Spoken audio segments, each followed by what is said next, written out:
এবারে থাকছে সারা দেশে ঘটে যাওয়া নানা ঘটনা নিয়ে টুকরো খবর জানাচ্ছেন মনোয়ার হোসাইন। রাঙামাটির কাপ্তাই হ্রদের সুবলং এলাকায় যাত্রীবাহী বোট ও লঞ্চের সংঘর্ষে একটি নৌকা ডুবে যায়, তবে কেউ হতাহত হয়নি বলে জানিয়েছেন স্থানীয় প্রশাসন।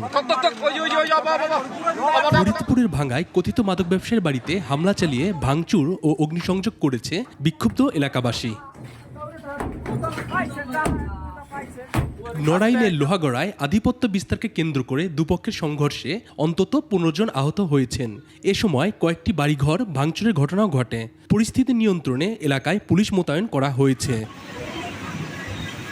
উন্নয়ন ও মানবিক সংকট মোকাবেলায় সরকারের পাশাপাশি বেসরকারি ও স্বেচ্ছাসেবী সংগঠনগুলোকেও কার্যকর ভূমিকা রাখতে হবে।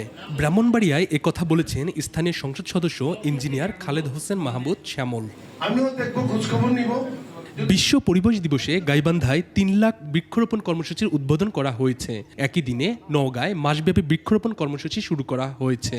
আর নীলফামারীর জলঢাকায় আগামী 5 বছরে 50,000 গাছ লাগানোর কর্মসূচি শুরু করেছে একটি সামাজিক সংগঠন। মনোয়ার হোসাইন, 21 টেলিভিশন।